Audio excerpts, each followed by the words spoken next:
नमस्कार। देश की बात में हाजिर हैं और पहले बात रोजगार की। बेरोजगारी की बढ़ती चिंताओं के बीच सरकार ने ऐलान किया है कि 1.5 साल में मिशन मोड में 10 लाख लोगों को नौकरियां दी जाएंगी।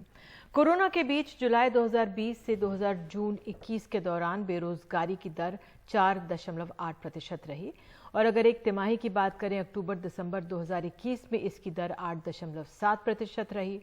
कोविड के कारण हालात बिगड़े थे और एक साल पहले इसी दौरान ये दर 10.3% थी। कल ही सरकार ने अग्निपथ नाम की एक योजना का ऐलान किया है जिसमें सेना में 4 साल के लिए युवाओं को रोजगार दिया जाएगा। उनमें से सिर्फ 25% की नौकरी पक्की होगी, बाकी की नहीं। कुछ राहत, लेकिन बाकी का क्या होगा, सवाल बड़े खड़े हो रहे हैं। बहरहाल रोजगार की समस्या विकराल है और विपक्ष इस पर हमलावर रहा है। राहुल गांधी ने ट्वीट करके 8 साल पहले 2 करोड़ नौकरियों का ट्वीट कर जिक्र किया है, तो खुद बीजेपी के सांसद वरुण गांधी ने केंद्र और राज्य सरकार के 60 लाख से ज्यादा स्वीकृत पद खाली होने की बात कही है। उधर कांग्रेस के नेता और ओलंपियन विजेंद्र सिंह ने भी ट्वीट कर कहा है कि 2 करोड़ नौकरियों देने वाले 10 लाख पर आ गए। तो यही कितनी बड़ी समस्या। और बेहद खास मेहमान विजेंद्र सिंह जो नेता हैं कांग्रेस के, बॉक्सर, ओलंपियन, वो हमारे साथ मौजूद हैं। बहुत बहुत धन्यवाद विजेंद्र समय निकालने के लिए। तो मेरा पहला सवाल आपसे यही है कि बेरोजगारी पर ये क्यों आपको ट्वीट करना पड़ा? निधि जी, देखिए, पहले तो मैं बता दूं कि आपने बताया कि कांग्रेसी नेता होता तो आई थिंक मेरे को बहुत बड़ी जिम्मेदारी मिलती, कोई पद मिलता पार्टी में, या फिर मेरे को कोई राज्यसभा मिलती, राइट। लेकिन मैं हिंदुस्तान की युवाओं की आवाज मैं हमेशा उठाता रहता हूँ, ये मेरा फर्ज है। मैं पहले भी ऐसा ही था, अब भी ऐसा हूँ, उनके हक की आवाज हमेशा उठाता रहूंगा। रही बात मैंने ट्वीट क्यों किया, बिकॉज जब भारतीय जनता पार्टी 2014 में आई थी और बहुत बड़ा एक फंक्शन हुआ था दिल्ली में, और उस दौरान उन्होंने बड़े बड़े वादे किए थे कि 2 करोड़ नौकरियां हर साल दी जाए। तो हम बड़े एक्साइटेड थे, स्पेशली जो यूथ हरियाणा का, बिकॉज इसलिए कि हरियाणा का नंबर 1 है बेरोजगारी में अभी राइट नाउ। और जो लड़के ने एक सुसाइड किया था कि उसने लेटर लिखा था अपने पिताजी के नाम की, पापा मैं इस बार आर्मी में भर्ती नहीं हो सकता, अगली जन्म में मैं जरूर होगा, देन ही सुसाइड। उसने वो भिवानी जिले का था। तो इसलिए मेरे को लगा कि भैया जो 2 करोड़ की इतने बड़े बड़े वादे किए गए थे वो सिर्फ 10 लाख पे आ गए। तो इसलिए मैंने अपनी एक जो दिल की जो एक आवाज थी उसको एक ट्विटर के माध्यम से मैंने इसको लिखा था, और बहुत सारे लोगों ने इसको पूछा भी, बहुत सारे कमेंट भी आए, और that's it। ये मेरा जवाब है इसके ऊपर। जी, अभी कल ही सरकार ने अग्निपथ योजना का ऐलान किया है। कितनी कारगर आपको लग रही है ये योजना होगी? जी देखिए, मैं भी आप लोगों के माध्यम से जो मुझे लोग भेजते हैं मैसेज, उसके माध्यम से बताना चाहूंगा कि एक तो देखिए 4 साल की तो एक जो प्राइम टाइम होता है एक लड़के का, 17 से लेके जो मेरे को बताई गई जो गाइडलाइन 17 लेके 4 साल तक, आप 21 साल तक उसको रखेंगे। उसके बाद सिर्फ 25% उसमें सिलेक्ट होंगे, तो बाकी का क्या होगा? 4 साल के बाद आपका जो उसका प्राइम एज हो तो निकल जाएगी, लेकिन वो क्या करेंगे उसके बाद? मैं मानता हूं, जो मुझे लगता है इस फैसले से ये देश हित में नहीं होगा। इससे क्राइम बढ़ेगा, बिकॉज जो लड़के जो ट्रेंड है हर एक चीज में, जो एक आर्मी की ट्रेनिंग ले चुके हैं, वो समाज में आएंगे, उनको नौकरी नहीं मिलेगी, तो वो उनकी जो दिशा है वो दूसरी तरफ भी जा सकती है, जो अपराध की तरफ भी उसका एक रास्ता हो सकता है, जो मुझे लगती है जो एक गंभीर एक मसला है हमारे हिंदुस्तान के लिए। बिकॉज बेरोजगारी बहुत चरम पर है, स्पेशली हरियाणा में एक बहुत बड़ा मुद्दा है कि भैया नौकरी नहीं मिलती लोगों को। हमारे यहाँ हरियाणा में तो लोगों की शादी नहीं होती, अगर नौकरी नहीं तो भैया शादी भी नहीं। तो एक बहुत बड़ा मुद्दा है, और इसलिए मैं मानता हूं कि देश हित में नहीं है कि आर्मी को भी आप इसका एक तरह से कहते कि टूरिज्म स्पॉट बना दिया कि 4 साल जाओ, फन करो, उसके बाद वापस आ जाओ। तो आई डोंट थिंक सो कि अच्छा डिसीजन होगा। आपने बहुत बड़ी बात की। एक तो आपने कहा ये टूरिज्म स्पॉट बन जाएगा, क्राइम रेट बढ़ेगा, और विजेंद्र आपने इतना सोचा है तो ये भी कि जो 4 साल नौकरी करेगा उसकी मनस्थिति क्या होगी, वो मन में क्या सोच के 4 साल काम करेगा, कितना अपना जोश दे पाएगा, ये भी बहुत बड़ा सवाल है। देखिए, मैं मानता हूं कि 4 साल की आपने बात की थे, कहते कि समथिंग बेटर देन नथिंग, कहते कुछ नहीं मिलता, जिसके माँ बाप बेचारे मजदूरी करते हैं और कहते उनको 4 साल आप एक कहते जब बच्चा रोता था ना, हरियाणा में कहावत है जी madam, I don't know you will understand और नॉट, बट जब बच्चा रोता था तो उसको एक टॉफी दे देते तो चुप हो जाता था। तो मैं मानता हूँ कि 4 साल की एक टॉफी है, फिर बच्चा रोएगा नहीं, चुप हो जाएगा, देन उसके बाद निकाल दो, अपना चुप हो गया तो भैया जाओ कहीं और कुछ काम करो। बिल्कुल। इसी अग्निपथ का एक और पहलू है, नीरज चोपड़ा जो ओलंपिक के बाद उन्होंने फिनलैंड में भी एक नया रिकॉर्ड बनाया है, देश उन पे गर्व कर रहा है। और उनको जो ये सुविधाएं मिली हैं नीरज चोपड़ा को, वो इसलिए क्योंकि वो आर्मी में जो ट्रेनिंग मिलती है, वो ऐसा फायदा हमारे क्या और नौजवानों को मिल पाएगा?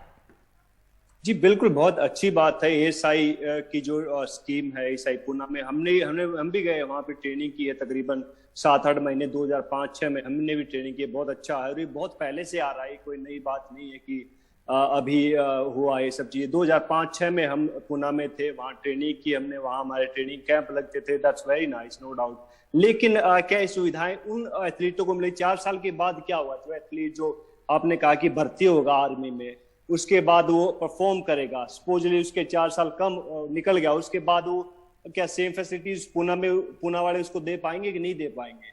तो बहुत सारी जद्दोजहद है कि ये 4 साल वाला जो मॉडल अपनाया गया आर्मी का, ये मैं नहीं मानता कि ये सही है। आर्मी की नो डाउट बहुत अच्छी टीम है, बहुत अच्छी फैसिलिटीज है, बहुत अच्छी बात है, लेकिन ये बहुत पहले से है। 2005-6 से हमने भी ट्रेनिंग कैंप अटेंड किए हैं, वहां हमने सब सुविधाएं ली हैं पूना में। बिल्कुल। विजेंद्र, अब मैं जरा राजनीति की बात करती हूँ। आपने शुरुआत में ही कहा कांग्रेस नेता पर क्या कुछ रोष है? आपने कहा कि अगर मैं नेता होता तो मुझे कोई पद मिलता। जरा थोड़ा ये बताइए, क्या कहना चाहते हैं आप? दीदी जी कहते कि बस एक पंजाबी में सॉन्ग याद आ जाता है, मैं क्या करूं, आप गुनगुना दो, हमारे दर्शक सुनेंगे, गुनगुना दो। बिल्कुल। हाँ, लेकिन बात देखिए निधि, मैंने बताया कि भैया अगर ये होता, नेता होता, तो लोग कहते मैं जीता होता, मैं कोई पार्टी पोस्ट पे होता और कुछ जनता के लिए या पार्टी के लिए कुछ काम कर रहा होता। लेकिन कहते लोगों ने कहते मुझे अपना दिल का नेता मान रखा है, कहते मैं कि जो अपनी जो दिल की बात है उनके लिए मैं प्रयास करता हूँ। और हरियाणा में हमने 3% कोटा इन्होंने खारिज कर दिया था बीजेपी सरकार ने, उसके लिए हमने आंदोलन किया और भिवानी से शुरुआत की, फिर इसका हिसार गए, फिर रोहतक गए, फिर सोनीपत गए, लेकिन वो वापस ले लिया उन्होंने, सरकार ने, नौजवानों के दबाव में आके। तो ये काम हम सब करते हैं, लेकिन युवाओं की आवाज हमेशा कहते बन के रहेंगे हम। और रही बात पार्टी की, तो भैया आपको मालूम है या कुछ गुनगुनाना नहीं चाहेंगे? आप कह रहे थे जहन में गाना आ गया था याद। हाँ, एक उसका था, अभी मैं भी भूल गया, निकल जाता माइंड से कई बार, बिकॉज़ मैं भी ट्रेनिंग कर रहा था, तो आई एम सो एक्साइटेड। सो ठीक है।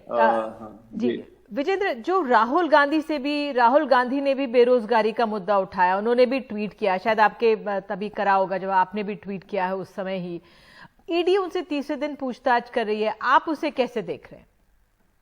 जी देखिए, ईडी अपना काम कर रही है और उसको कहते कि अगर कुछ उन्होंने कुछ गलत किया है तो रिजल्ट आप सबके सामने आ जाएगा, राइट? कोई दो राय नहीं है, जी आप सबको मालूम है। लेकिन बेवजह परेशान करना किसी इंसान को, लाइक इतने साल से 7 साल हो गए सरकार को, अगर ईडी का इतना बड़ा मसला होता, इतनी बड़ी कोई खामी होती, तो अब तक तो कहते सलाखों के अंदर होते। लेकिन ये किसी को कहते पिंच करना, बार बार तंग करना, इस तरह की राजनीति हो रही है, जो मुझे लगता है। देखिए मैं अपने विचार आपको बता रहा हूँ, आप लोगों तक बता रहा हूँ, तो जो मुझे लगता है। और जी अच्छी बात है, राहुल जी ने कहते हैं बेरोजगारों का मुद्दा उठाया जाना चाहिए, बहुत जरूरी है। बिकॉज जो बेरोजगारों की आवाज है वो बहुत हमेशा कहते हैं कि इलेक्शन में बहुत पीछे छूट जाती है। धार्मिक मुद्दे हमेशा आगे रहते हैं, हिंदू मुस्लिम हमेशा आगे रहता है, और सब चीजें आगे रहती है, लेकिन यूथ की और जो बेरोजगारों की आवाज है हमेशा पीछे रह जाती है। लेकिन उसकी आवाज उठाना एक बहुत अच्छी बात है, और कहते युवा उनको पसंद करेंगे। जी, वरुण गांधी जो बीजेपी के सांसद हैं, उन्होंने खुद ट्वीट करके ये मसला उठाया और अन्य पार्टी के नेता भी उठा रहे हैं। वो कह रहे हैं जो स्वीकृत नौकरियां हैं राज्य और केंद्र सरकार में, उनको नौकरियां दे। तो कैसे देख रहे हैं आप उनके भी इस रुख को? देखिए वरुण जी के ट्वीट मैंने भी देखे, किसी ने लाइक टैग कर देते तो हमें पता लग जाता। लेकिन जी मैं एक बात कहूंगा कि अगर इनको इतनी ज्यादा प्रॉब्लम है तो आप पार्टी से निकल जाइए, अगर लाइक इस पार्टी का साथ मत दीजिए, राइट? अगर जो पार्टी इस तरह का व्यवहार कर रही है युवाओं के साथ या दूसरे किसानों के साथ, उसमें आप खुल के बोलते, बहुत अच्छी बात है, काबिल तारीफ है। लेकिन आपका जमीर मानता है तो आप उसके लिए कुछ स्ट्रॉन्ग कदम उठाइए कि भैया मैं ये कर रहा हूँ और मैं इस बात से नाराज हूँ, तो मैं ये डिसीजन लूंगा। ये ट्वीट करना बहुत अच्छी बात है, लोग बहुत खुश होते हैं इस चीज से। बिल्कुल विजेंद्र, आप हमारे साथ जुड़े और आपने अपनी मन की बातें कही, इसके लिए बहुत बहुत धन्यवाद। बहुत बहुत धन्यवाद जुड़ने के लिए और ये कहने के लिए कि जो सरकार की स्कीम आई है अग्निपथ, ये कहीं टूरिज्म स्पॉट की तरह तो नहीं है और इससे कहीं क्राइम रेट तो नहीं बढ़ेगा और सरकार क्या इस पर दोबारा पुनर्विचार कर सकती है। उधर जो बीजेपी वो अपनी तरफ से सफाई में कहती रही कि हमने नौकरियों की 2 करोड़ नौकरियों की बात नहीं की थी, 2 करोड़ रोजगार की बात की थी और नौकरियों और रोजगार में वो अंतर करती है, लेकिन अपने आप में ये मसला है रोजगार का और तभी इसके बारे में सरकार स्कीम्स ला रही है। तो बात देश की बात में अग्निपथ योजना की ही कर लेते हैं। तो भारतीय सेना में हर साल करीब 60,000 युवकों को लिया जाता है सिपाही के रूप में। भारतीय वायुसेना में और नौसेना में करीब हर साल 6,000 की नियुक्ति होती है, लेकिन पिछले 2 साल में कोविड के चलते ये भर्तियां नहीं हो रही थी। लेकिन अब अग्निपथ योजना के तहत भारतीय सेना में भर्ती की प्रक्रिया शुरू होगी, लेकिन इसमें सिर्फ 4 साल के लिए भर्ती होगी और अगर युवक ने अपने आप को साबित किया तभी उसे परमानेंट कमीशन मिलेगा। हर्षा कुमारी सिंह की रिपोर्ट। राजस्थान और हरियाणा जैसे राज्यों में भारतीय सेना में जाना एक प्रतिष्ठा और गर्व की बात रहती है और अब शुरू हुए अग्निपथ योजना से कई युवक इसका लाभ उठाने के लिए उत्सुक नजर आ रहे हैं। अग्निपथ मिशन चला रहे हैं, उससे युवाओं को बहुत अच्छा अवसर है। जो लोग अपने सपने अधूरे हैं आर्मी में लगने के, वो इसके माध्यम से अपने सपने पूरे कर लेंगे और बेरोजगारी कम होगी। दूसरा, जो हम बंदे आर्मी में जाएंगे तो भारत में अनुशासन रहेगा अच्छे से, जो क्राइम हो रहे हैं वो बहुत कम होंगे। मैं ग्रामीण इलाके से बिलोंग करता हूं और 2.5 साल से तैयारी कर रहा हूं। मेरा सपना है कि मैं आर्मी में जाऊं और मैं चाहता हूं कि जो ये अग्निपथ है इसमें जो राजनाथ सिंह जी ने जो काम किया है और इससे युवाओं को जो रोजगार मिलेगा और अधिक से अधिक आर्मी से जुड़ेंगे बंदे। सेना में राजस्थान से सबसे ज्यादा भर्तियां जोधपुर, सीकर और झुंझुनू जैसे जिलों से होती है। बाकी राज्यों की तुलना में राजस्थान के इन जिलों से कई ज्यादा सैनिक हैं सेना में और ये परंपरा इस मरु प्रदेश में पीढ़ियों से चली आ रही है। राजस्थान एक ऐसा क्षेत्र है जहां पर सूखा और फसल की पैदावार बहुत ही कम होती है। इस कम पैदावार होने के कारण यहाँ के जो युवा हैं लगातार सेना की ओर अग्रसित होते रहे हैं और इस साथ में देश सेवा के प्रति राजस्थान हमेशा समर्पित भाव रखता है और देश सेवा में अग्रणी होकर यहाँ पर अपनी देश सेवा देते रहे। हरियाणा में भी युवाओं में काफी जज्बा है सेना में जाने का, लेकिन 2 साल से पैंडेमिक के दौरान भर्तियां नहीं हो रही थी, जिसके चलते रोहतक जैसे जिलों में लोगों ने भर्ती की मांग को लेकर प्रदर्शन भी किए।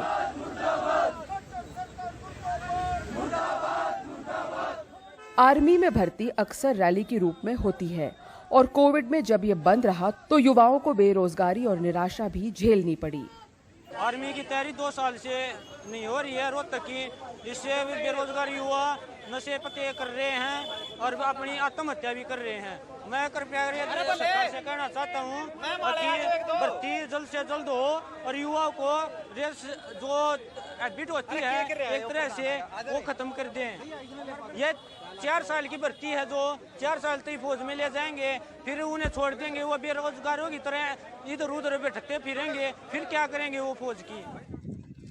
देश के सबसे बड़े जिले उत्तर प्रदेश में सेना में नौकरी का मतलब है एक स्थायी आमदनी और परिवार के लिए सामाजिक सुरक्षा, खासकर उन जिलों में जहां लोग गरीबी रेखा के अंदर रहते हैं। 19 साल का आशीष यादव उत्तर प्रदेश के दोडिया जिले से है। पिता किसान है, लेकिन खेती में अब ज्यादा मुनाफा नहीं है। आशीष कहते हैं इस नई योजना से उनके जैसे युवकों की जिंदगी बदल सकती है। मैं 2 साल से तैयारी कर रहा हूँ, इससे ये बेनिफिट है कि वैकेंसी ज़्यादा निकलेंगी और बच्चों को ज़्यादा से ज़्यादा मौका मिलेगा। इसमें सरकार को भी कम लागत में अच्छे सेना में बच्चे मिल जाएंगे। पहले वैकेंसीज लेट भी आती थी और वैकेंसीज कम भी आती थी। इसमें अग्निपथ में ये है कि आपको 4 साल के लिए तो है, या तुरंत वैकेंसीज भी आती रहेंगी। इसमें आपको सेना रख भी सकती है, आपके एक्सपीरियंस के तौर पे आप क्या परफॉर्म किए हैं उसमें, उस हिसाब से आपको सेना रख भी सकती है अपने अंदर। अग्निपथ योजना के तहत इन युवकों का चयन होगा अग्निवीर के रूप में, लेकिन ये सिर्फ 4 साल के लिए रहेगा और आर्मी में 15 साल के लिए भर्ती सिर्फ उन अग्निवीरों की होगी जो अपने आप को लायक साबित कर देंगे। उत्तर प्रदेश से आलोक पांडे और हरियाणा से मोहम्मद गजाली के साथ जयपुर से हर्षा कुमारी सिंह, एनडीटीवी इंडिया। और देश की बात में अब आपको सीधे लिए चलते हैं कि कांग्रेस ईडी दफ्तर के बाहर क्या हो रहा है। लगातार तीसरे दिन राहुल गांधी से प्रवर्तन निदेशालय की टीम पूछताछ कर रही है और आपको बता दें इस बीच कांग्रेस का प्रदर्शन जारी है। कांग्रेस का आरोप है कि पुलिस ने कांग्रेस मुख्यालय में घुसकर कार्यकर्ताओं को मारा, पीटा, हिरासत में लिया। पुलिस की पत्रकारों के साथ भी धक्का मुक्की हुई। कार्यकर्ता राहुल के साथ ईडी दफ्तर जाना चाहते थे लेकिन इजाजत नहीं मिलने पर उन्होंने प्रदर्शन किया और आज एक प्रेस कॉन्फ्रेंस कर अशोक गहलोत, भूपेश बघेल ने मोदी सरकार पर हमला बोला है। कहा है कि पिछले 8 साल देश के लिए काला अध्याय है। सिर्फ एकमात्र राहुल गांधी हैं जो खुलकर बेखौफ मोदी सरकार का सामना कर रहे हैं, इसलिए उन्हें टारगेट किया जा रहा है। आइए सीधे चलते हैं अपनी सहयोगी नीता शर्मा के पास। नीता, अपडेट क्या है इस पूरे मामले में जो ये तीसरे दिन ईडी की पूछताछ चल रही है राहुल गांधी से? बिल्कुल निधि, वही जो दायरा है ईडी की इन्वेस्टिगेशंस का, वो 3 मुख्य जो है क्राइम्स के आसपास जो है वो घूम रहा है। वो चीटिंग है, क्रिमिनल कॉन्स्पिरेसी है और साथ में सीबीटी है, यानी क्रिमिनल ब्रीच ऑफ ट्रस्ट। ये 3 मुख्य बिंदु हैं जिसके तहत पीएमएलए के तहत राहुल गांधी का जो स्टेटमेंट है वो रिकॉर्ड किया जा रहा है। ईडी साफ तौर पे कह रही है कि जो यंग इंडिया लिमिटेड है उसमें राहुल गांधी का 38% स्टेक था। वो ये जानना चाहती है कि उनका शेयर होल्डिंग पैटर्न क्या था, उनका रिश्ता क्या था, वो कैसे उसके साथ जुड़े। तो यही वो सवाल हैं जिनका बार बार जो है उल्लेख किया जा रहा है राहुल गांधी के साथ और उनसे जानने की कोशिश किया जा रहा है। और जहां तक कांग्रेस का सवाल है, कांग्रेस यही कह रही है पॉलिटिकली मोटिवेटेड केस है। अगर कुछ सीनियर्स से भी बात करो, अगर थोड़ा पीछे इतिहास देखो निधि, चाहे ईडी का हो चाहे सीबीआई का देखा हो, उनमें ऐसे कई लोग हैं जो कांग्रेस छोड़कर बीजेपी गए या फिर अलग पार्टी से जुड़े, उनके खिलाफ जो केसेस हैं वो बंद कर दिए गए। उनमें सबसे प्रमुख नाम है असम के चीफ मिनिस्टर हेमंत बिस्वा शर्मा का। उनके खिलाफ जो हैं वो एलिगेशन थे शारदा स्कैम के, लेकिन जब वो बीजेपी से जुड़े तो वो जो केस है ठंडे बस्ते में चला गया। शोभेंदु अधिकारी जो टीएमसी से जुड़े, उनके खिलाफ भी सीरियस एलिगेशन थे, लेकिन वो मामला भी ठंडे बस्ते में चला गया। ऐसे ही 2-3 और नाम है। नारायण राणे जो बीजेपी से जुड़े, उनके खिलाफ मनी लॉन्ड्रिंग के मामले थे, लेकिन उनके खिलाफ भी ज्यादा कुछ नहीं हुआ। तो कांग्रेस इन बातों को उठा रही है कि क्या वजह है कि सिर्फ जो कांग्रेस के नेता हैं या विपक्षी नेता हैं, उन्हीं लोगों को इस तरह के जो समन्स हैं, चाहे वो एनफोर्समेंट डायरेक्टरेट से हों या सीबीआई से हों, वो आ रहे हैं। बहरहाल जो ईडी है वो कह रही है कि जो कांग्रेस है उसने प्राइम लोकेशंस में प्रॉपर्टी जो है वो ली थी जब वो पावर में थी अलग अलग स्टेट्स में, चाहे वो दिल्ली हो, पंचकुला हो, चाहे वो लखनऊ हो। दिल्ली के जो बहादुर शाह जफर मार्ग पे हेरल्ड हाउस है जहाँ पे पासपोर्ट ऑफिस चलता है, उसे भी सवाल जो है वो उठाए जा रहे हैं। पंचकुला की प्रॉपर्टी को ईडी ने एक कंजर्वेटिव एस्टिमेट में अराउंड 65 लाख उसका एस्टिमेशन जो है वो दिया है। ये सभी सवाल जो हैं राहुल गांधी से पूछे जा रहे हैं। उम्मीद की जानी चाहिए कि अभी आज ये आखिरी दिन होगा, लेकिन ये कहना मुश्किल है कि कल भी उन्हें बुलाएंगे या नहीं बुलाएंगे। बहुत धन्यवाद नीता इस जानकारी के लिए। और फिलहाल देश की बात में वक्त है एक छोटे से ब्रेक का। ब्रेक के बाद राष्ट्रपति चुनाव को लेकर किस तरह से जो पूरा विपक्ष है मुलाकात कर रहा है, उस पर आपको अपडेट देंगे।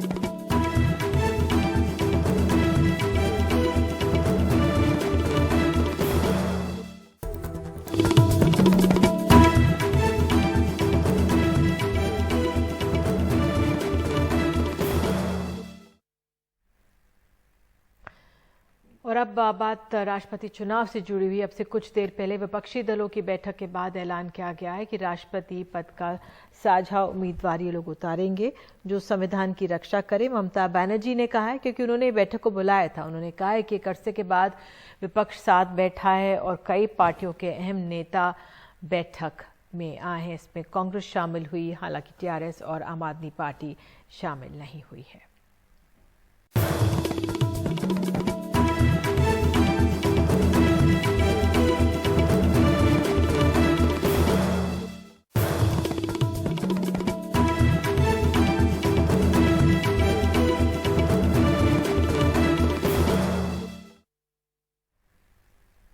और अब देश की बात में खबर है कर्नाटक से। उत्तरी कर्नाटक के हावेरी में 4 किसानों ने कीटनाशक खाकर आत्महत्या करने की कोशिश की है। इनका आरोप है कि बीजेपी विधायक इनसे जमीन में हिस्सा मांग रहे हैं और परेशान कर रहे हैं। अब पुलिस ने एफआईआर तो दर्ज कर ली है, लेकिन उन 4 लोगों पर जिन्होंने आत्महत्या की कोशिश की थी, अपने ऊपर लगाए जा रहे आरोपों को बीजेपी विधायक बेबुनियाद बता रहे हैं। लेकिन सवाल यही उठता है कि फिर 4 अलग अलग किसान खुदकुशी की कोशिश क्यों करेंगे।